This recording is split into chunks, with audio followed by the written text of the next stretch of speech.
Welcome to Coping Together, Mental Health Association of Central Florida's live web series dedicated to helping you develop coping strategies and wellness tools related to COVID-19, as well as talk about mental health.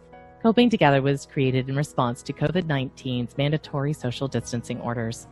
This show seeks to learn and educate. We do not speak for any particular group. Overall, Coping Together serves as a platform through which we can demystify and unpack mental health concepts and hear from experts in the field. Please note that this show may discuss sensitive topics including but not limited to sexual assault, suicide, and various traumas. If you find yourself feeling upset or struggling during any episode, listen to your body and pause the input. We will post related resources. Remember, it's okay to get help. Hi everybody, welcome back to Coping Together. I'm your host, Faith, with the Mental Health Association of Central Florida. Very excited to welcome today's guest, Mr. Mike Martinez, who is the Psychometric Director with ClinCloud. How are you doing, Mike? Doing very well, thank you. How are you? I'm good, thank you. So one thing that, we talk about on this show, we talk a lot about topics that are relevant to COVID-19, whether it's the reality of what's going on, it's the emotions associated with it, it's our, what's going to happen after it's all gone. And so, today one thing I want to talk about is how it affects, certain populations right now. And a big one is individuals who have Alzheimer's. And so we all know that Alzheimer's, it's an incredibly hard and painful diagnosis. And whether it's, the client themselves or it's their loved ones, this process of someone experiencing a cognitive decline is, full of a multitude of feelings. That is my dog in the background. I'm so sorry. But so I want to, start by asking, how does COVID-19 play a role in people with Alzheimer's, especially those who are in nursing homes? Absolutely, yeah. Well, first off, I want to thank you for having me here on the show. COVID-19 is just challenging for those with Alzheimer's because of the disruption that it's caused in their already established routines. Predictable established routines can help to reduce anxiety in the elderly in general, and especially with people with Alzheimer's, other dementias and memory problems.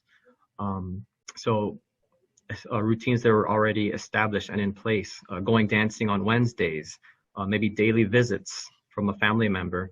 When COVID hit, these routines were disrupted, and that could lead to anxiety and depression for these individuals. Particularly for those in nursing homes, it's been hard because it could increase feelings of isolation. That family member that always visits now hasn't been visiting, and they don't fully understand what's going on. So they're going to be thinking like, hey, this person's not coming. Like, what happened to them? Like they might feel guilty, like that they did something, or they just might not fully understand. Even if it's explained to them, they still might not remember. So it's, it's hard.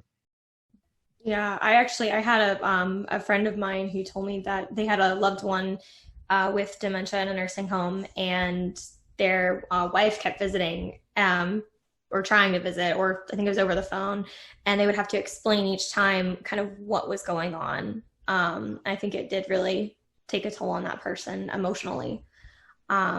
So thank you for kind of elaborating on that and the challenges that, they're faced with. And one of the things that I've heard, whether it's in the media or just general conversation that I want to ask you about is like, does having Alzheimer's or any form of dementia increase a patient's risk of getting COVID-19? Yeah, that's a really good question. The answer to that is yes and no. Wanted to preface a little bit with, I don't have the medical background, medical degree, but from what I do know about Alzheimer's is that just having Alzheimer's does not automatically make somebody more susceptible to getting COVID, but the symptoms associated with Alzheimer's disease and other dementias could make someone more susceptible. So what I mean by that is memory problems, forgetting to wash your hands. Right now during COVID, you have to be practicing hygiene tasks, washing your hands, wiping things down. So if you're having difficulty remembering to do those things, then that could make you susceptible to COVID. But simply having just having Alzheimer's in itself, I don't think that directly makes you more susceptible. I also want to just point out that older individuals are at higher risk for getting COVID. The Centers for Disease Control reports that about, people 85 and older are the ones who are at the most risk. Do you think that that has anything to do with just being older and having like a weakened immune system, or can you really not speak to it because you're not a medical doctor?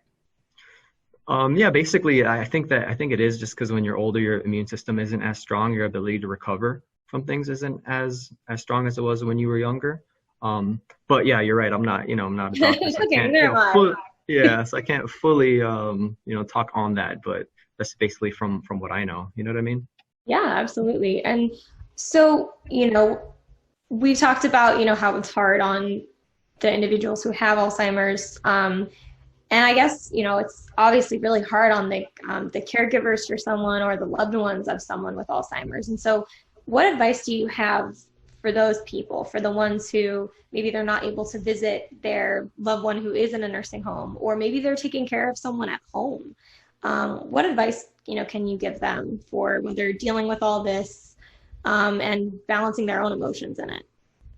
Yeah, definitely. Yeah. Well, these people are amazing, amazing people, the caregivers, the ones who are there every day with them, or if they can't be there every day with them, people going to visit, trying to visit, so awesome these people are. But the advice that I have for them, so if your loved one is not in a facility, maybe try to come up with some new activities that you can do at home with them.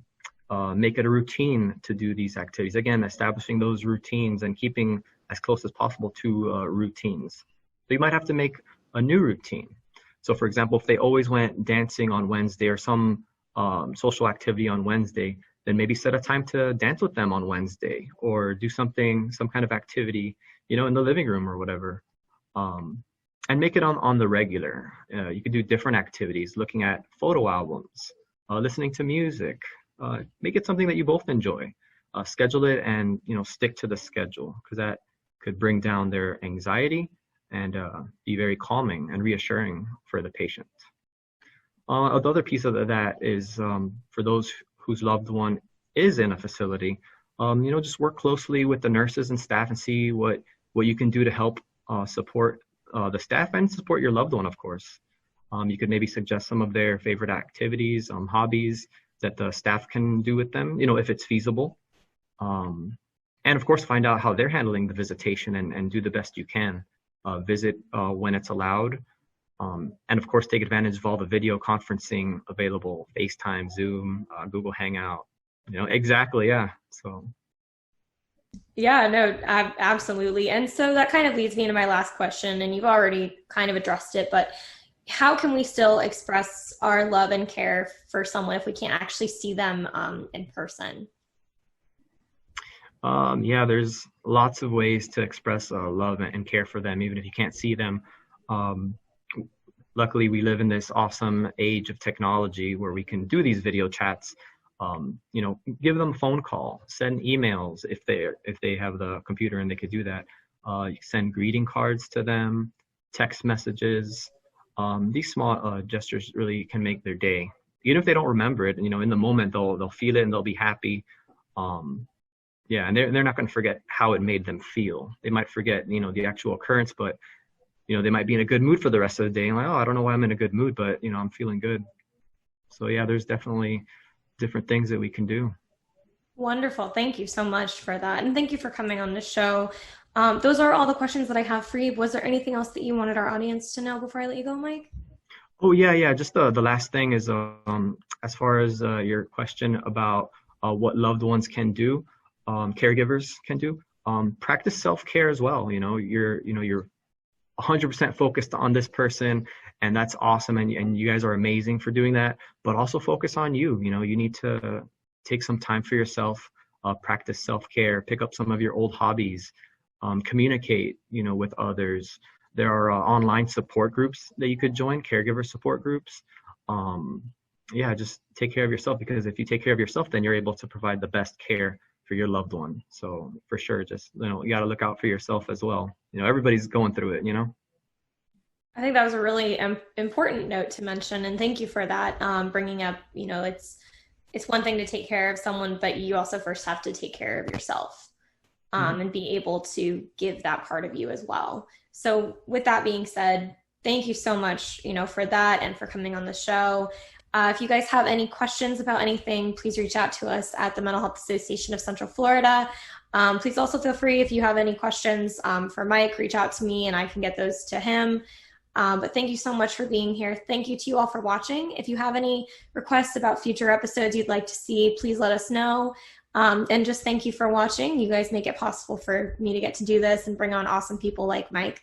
So with that, you have a great day and I will see you all next time. Thank you. Goodbye.